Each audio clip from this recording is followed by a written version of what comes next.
Hello friend, welcome to study 18 YouTube channel.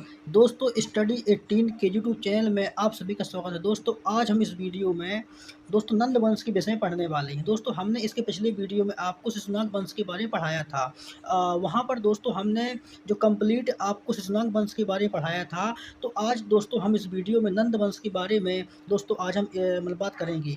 दोस्तों, बात करें प्राचीन भारत के इतिहास की, तो दोस्तों प्राचीन भारत के इतिहास में आज दोस्तों हम इस वीडियो में नंद वंश के बारे में दोस्तों इस वीडियो में बात करने वाले हैं। तो यहाँ पर दोस्तों बात करें कि मगध की जो गद्दी थी दोस्तों, वहाँ पर 7 जो राजवंश थे उन्होंने शासन किया था। तो दोस्तों हमें जानते हैं कि मगध पर 7 प्रकार के वंशों ने एक प्रकार से यहाँ पर राज किया था। तो वहाँ पर दोस्तों यहाँ पर हम यह जानने की कोशिश करते हैं कि वो 7 दोस्तों राज्य कौन-कौन से थे। इसके बारे में दोस्तों हम देखते हैं। तो दोस्तों पहला था जो वंश था उसका नाम था हर्यक वंश।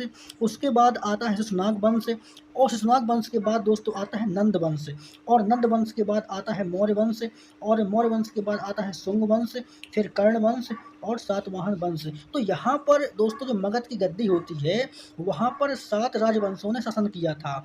जो दोस्तों तीसरे नंबर का वंश होता है उसका नाम होता है नंद वंश। दोस्तों आज इस वीडियो में हम नंद वंश के बारे में पढ़ने वाले हैं। दोस्तों हमने आपको इसके पिछले वीडियो में जो शिशुनाग वंश था उसके बारे में दोस्तों हमने आपको पढ़ाया था। और यहाँ पर दोस्तों बात करें अगर हम नंद वंश की, कि नंद वंश के बारे में दोस्तों यहाँ पर दोस्तों आज हम बात करेंगे। तो दोस्तों यहाँ पर बात करें अगर नंद वंश की, तो मगध पर दोस्तों जो शिशुनाग वंश के पश्चात और नंद वंश का आगमन होता है, और इसकी जो स्थापना होती है वो 364 बीसी में होती है। तो दोस्तों नंद वंश आता है जैसे ही, और मगध पर शिशुनाग वंश का दोस्तों पतन होता है, उसके बाद यहाँ पर नंद वंश का आगमन होता है, और नंद वंश की जो स्थापना होती है वो 364 बीसी में होती है। और इसकी स्थापना किसने किया था? तो दोस्तों इसकी जो स्थापना किया था वो अग्रसेन या दोस्तों महापद्मनंद। इसी महापद्मनंद का जो दूसरा नाम होता है वो अग्रसेन होता है। तो अग्रसेन इसकी स्थापना करता है। और इसके बारे में अगर हम दोस्तों बात करें कि जो महापद्मनंद होता है उसने नंद वंश की स्थापना किया था, और यह दोस्तों एक शूद्र जाति का होता है। और इसको पुराणों में दोस्तों इसको जो पुराणों में कहा गया है वो कहा गया है सर्वक्षत्रांतक। तो महापद्मनंद को पुराणों में क्या कहा गया है? तो महापद्मनंद को पुराणों में सर्वक्षत्रांतक कहा गया है। इसका दोस्तों अर्थ होता है, इसका अर्थ होता है क्षत्रियों का नाश करने वाला, और इसको इतिहास में दूसरा परशुराम कहा गया है। दोस्तों जिस प्रकार से परशुराम ने क्षत्रियों का और एक प्रकार से अंत किया था, तो उसी प्रकार से दोस्तों महापद्मनंद को दूसरा परशुराम कहा जाता है। इसने भी दोस्तों अपने राज्यकाल के दौरान पर जो भी इसके आसपास के दोस्तों एक प्रकार जनपद थे उनको जीत करके मगध में मिला लेता है, और दोस्तों इसको सर्वक्षत्रांतक की उपाधि इसने धारण किया था। और इसके बारे में दोस्तों बात करें कि ये इसकी जो जाति होती है इसकी दोस्तों शूद्र जाति होती है, ये शूद्र जाति का था। और दोस्तों भारतवर्ष का पहला शासक था। हाँ दोस्तों, ये भारतवर्ष का पहला शासक होता है दोस्तों जो शूद्र जाति का होता है, और ये मगध की गद्दी पर बैठता है। और इसने जो अपनी राजधानी बनाई थी, इसने दोस्तों अपनी जो राजधानी बनाई थी दोस्तों पोलीब्रोध या पाटलिपुत्र बनाई थी। दोस्तों पाटलिपुत्र का जो प्राचीन नाम होता है वो पालीब्रोध होता है। तो महापद्मनंद ने अपनी कैपिटल को पालीब्रोध बनाया था। और इसका संबंध दोस्तों कहाँ से है?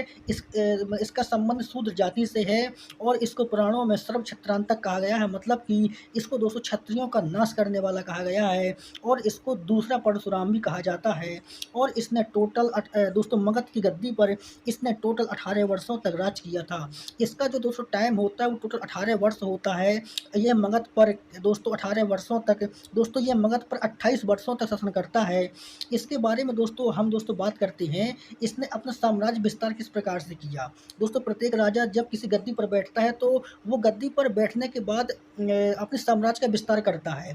तो दोस्तों यहाँ पर हम बात करते हैं कि महापद्मनंद ने, जैसे दोस्तों नंद वंश का संस्थापक होता है और जैसे दोस्तों ये मगध की गद्दी पर बैठता है, तो इसने साम्राज्य का विस्तार किस प्रकार से किया, तो इसके बारे में दोस्तों हम जानने की कोशिश करते हैं कि ये दोस्तों जो जब ये गद्दी पर बैठता है तो ये बहुत ही योग्य और शक्तिशाली शासक होता है। जो दोस्तों इसको साम्राज्य मिला था, जो इसको साम्राज्य शिशुनाग वंश के शासकों के माध्यम से मिला था, क्योंकि जो इसका दोस्तों आगमन होता है वो शिशुनाग वंश के बाद नंद वंश का आगमन होता है।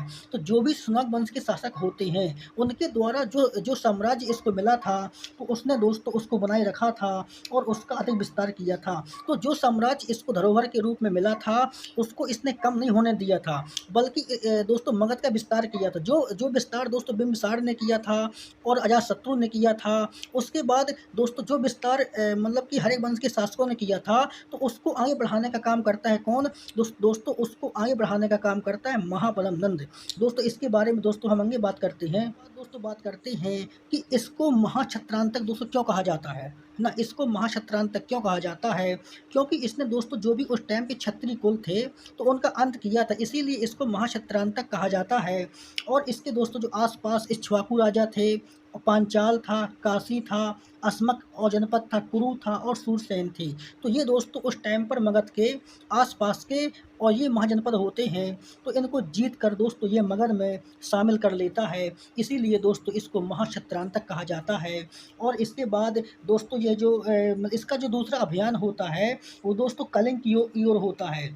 ये दोस्तों अपना दूसरा मतलब कि अपने आसपास के जो इसके आसपास ये सभी महाजनपद थे, तो इनको जीतने के बाद इसका जो दूसरा अभियान होता है, वो दोस्तों कलिंग की ओर होता है। और इसका जो हमको दोस्तों वर्णन मिलता है, वो मिलता है खारबेल के हाथी गुम्फा अभिलेख में। तो खारबेल के दोस्तों हाथी गुम्फा अभिलेख में इस बात की जानकारी मिलती है कि महाप्रनंद ने दोस्तों कलिंग के कुछ हिस्सों को भी जीत लिया था। दोस्तों पूरी तरह से कौन जीतता है? तो पूरी तरह से कलिंग को अशोक जीतता है, लेकिन अशोक के पहले जो महाप्रनंद होता है, वो दोस्तों वो मतलब कि कलिंग के कुछ हिस्सों को जीत करके और मगध साम्राज्य का हिस्सा बना लेता है। इसके बाद दोस्तों बात करते हैं कि मध्य प्रदेश में एक महाजनपद होता है, उसका नाम होता है चेदी। तो मध्य प्रदेश में जो महाजनपद चेदी होता है, दोस्तों ये चेदी को जीत करके और मगध में पूरी तरह से शामिल कर लेता है। तो जो भी मध्य प्रदेश का महाजनपद चेदी होता है, तो दोस्तों चेदी को पूरी तरह से जीत करके मगध में किसने शामिल किया था? दोस्तों महाप्रनंद ने शामिल किया था। इसके बाद दोस्तों हम इसके साम्राज्य विस्तार की बात करते हैं कि दोस्तों इसका साम्राज्य कहाँ से कहाँ तक फैला हुआ था, इसके बारे में बात करते हैं। इसका जो दोस्तों साम्राज्य विस्तार होता है, वो दोस्तों पंजाब में होता है और महाराष्ट्र और मैसूर के दोस्तों हिस्सों में होता है, मालवा का भाग होता है, कलिंग दोस्तों कलिंग के कुछ हिस्सों को भी जीत लेता है। और दोस्तों साउथ में बात करें दक्षिण भारत में, तो दक्षिण भारत में गोदावरी नदी का जो क्षेत्र होता है, तो वह भी इसके साम्राज्य विस्तार के अंतर्गत आता है। इसने दोस्तों मगध का जो साम्राज्य विस्तार किया था दोस्तों बहुत अधिक किया था। जो दोस्तों हर एक वंश के शासकों ने किया था और जो शिशुनाग वंश के शासकों ने किया था, उसका दोस्तों 2 गुना कर दिया था महाप्रनंद ने। इसने दोस्तों एक प्रकार से और जो दोस्तों बिंबिसार ने किया था, बिंबिसार के बाद जितने भी राजा आए थे, उन्होंने जो मगध का साम्राज्य विस्तार किया था, उसके बाद दोस्तों सबसे अधिक कर दिया था किसने? महाप्रनंद ने किया था। इसके बाद दोस्तों हम बात करते हैं कि इसमें एक दोस्तों इतिहासकार है, उसका नाम पिल्ली।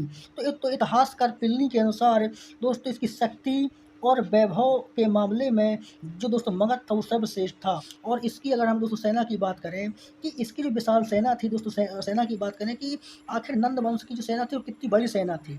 इसकी दोस्तों हम अगर सेना की बात करते हैं, तो इसकी सेना में 2 लाख पैदल सैनिक थे दोस्तों, 2000 रथ थे, 3000 हाथी थे और 20,000 घुड़सवार थे। दोस्तों नंद वंश की जो सेना थी बहुत ही विशाल, एक प्रकार से बहुत ही बड़ी सेना थी। और इसके बारे में दोस्तों कहा जाता है कि इसने टोटल जो 28 वर्षों तक इसने और राज किया था। तो मगध की गद्दी पर महाप्रनंद ने टोटल 28 वर्षों तक इसने शासन किया था। इसके बाद हम दोस्तों बात करते हैं कि जो बिंबिसार होता है, तो बिंबिसार से जो मगध दोस्तों विस्तार होता है, बिंबिसार ने जो उस टाइम पर मगध का विस्तार किया था, उसको आगे बढ़ाने का दोस्तों काम करता है कौन? तो उसको आगे बढ़ाने का काम करता है महाप्रनंद। इसके बाद हम दोस्तों बात करते हैं, इसकी सेना दोस्तों बहुत विशाल सेना थी, मतलब कि उस टाइम पर जो नंदों की सेना थी बहुत विशाल थी, क्योंकि दोस्तों उस टाइम पर भी सिकंदर का आक्रमण होता है। जब दोस्तों मगध पर और धनानंद का शासन होता है, उसी टाइम पर सिकंदर का आक्रमण होता है। दोस्तों सिकंदर की जो सेना थी दोस्तों मगध की सेना से बहुत कम थी।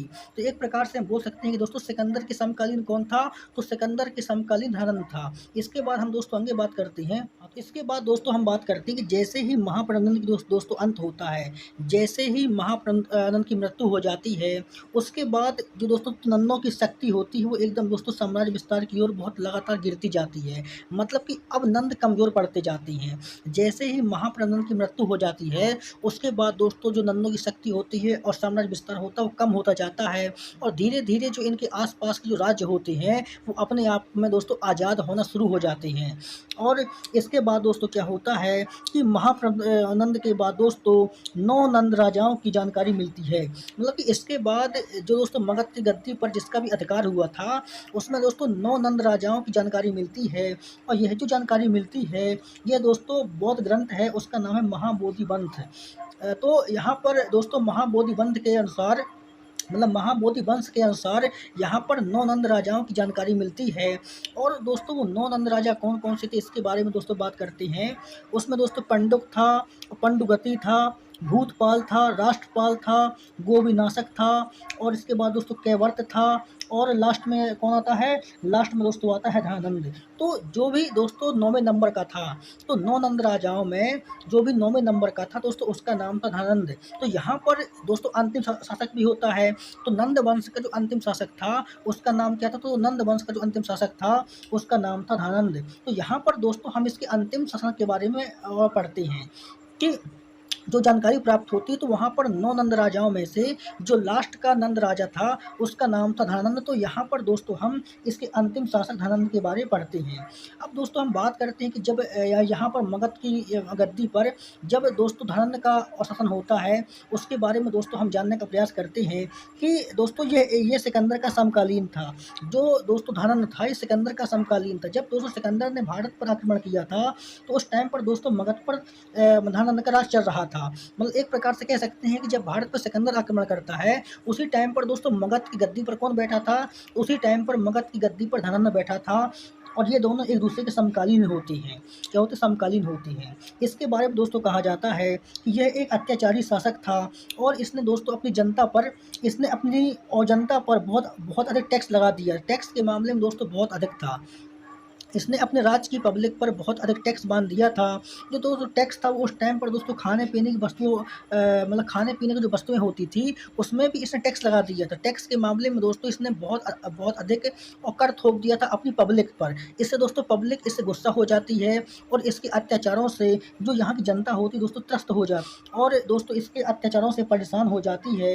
और दोस्तों इसी टाइम पर क्या होता है कि इसी टाइम पर जो चाणक्य होता है, विष्णुगुप्त होती है, चाणक्य या विष्णुगुप्त दोनों एक ही हैं। तो जो चाणक्य होते हैं, विष्णुगुप्त होते हैं, इसके दरबार में रहते थे। ये दोस्तों वो तो उनका क्या कर देता है? तो यह उनका अपमान कर देता है। जो चाणक्य और विष्णुगुप्त दोनों दोस्तों नाम सेम ही है। तो जो जो चाणक्य थे ये दोस्तों इनके दरबार में थे। तो धनानंद चाणक्य का अपमान कर देता है और अपमान करने के बाद दोस्तों अपने राज्य से बाहर निकाल देता है। तो उस टाइम पर दोस्तों क्या होता है कि जो चाणक्य होता है इसकी मुलाकात चंद्रगुप्त से होती है। तो चंद्रगुप्त को चाणक्य तैयार करते हैं, उसको कूटनीति की शिक्षा देते हैं, राजनीति शिक्षा देते हैं और एक प्रकार से दोस्तों मतलब युद्ध करने के योग्य बनाते हैं कि लास्ट में जो चंद्रगुप्त था तो दोस्तों चंद्रगुप्त ने और नंद वंश का अंत कर देता है, इसकी हत्या कर देता है और उसके बाद दोस्तों अब मगध में मौर्य वंश का उदय होता है। और दोस्तों हमने आपको मौर्य वंश के बारे में कंप्लीट पढ़ा दिया है। मौर्य वंश के बारे में पढ़ा दिया है, शुंग वंश के बारे में पढ़ा दिया है, कर्ण वंश के बारे में पढ़ा दिया है और सातवाहन वंश के बारे में पढ़ा दिया है। तो यहाँ पर दोस्तों हमने एक प्रकार से जो भी मगध के 7 वंश थे तो हमने दोस्तों आपको सातों वंशों के बारे में कंप्लीट पढ़ा दिया है। इसके बाद हम जो दोस्तों पढ़ाएंगे वो पढ़ाएंगे दोस्तों 16 महाजनपदों के बारे में। इसके बाद जो दोस्तों वीडियो होगा वहाँ पर हम दोस्तों जानेंगे कि आखिर भारत पर 16 महाजनपदों का किस प्रकार से उदय हुआ और वहाँ पर दोस्तों किस प्रकार की स्थिति थी, इसके बारे में हम बात करते हैं। तो दोस्तों उम्मीद करते हैं कि आपको ये वीडियो पसंद आया होगा। दोस्तों मिलते हैं अगले वीडियो में और जब तक के लिए आप सभी को धन्यवाद।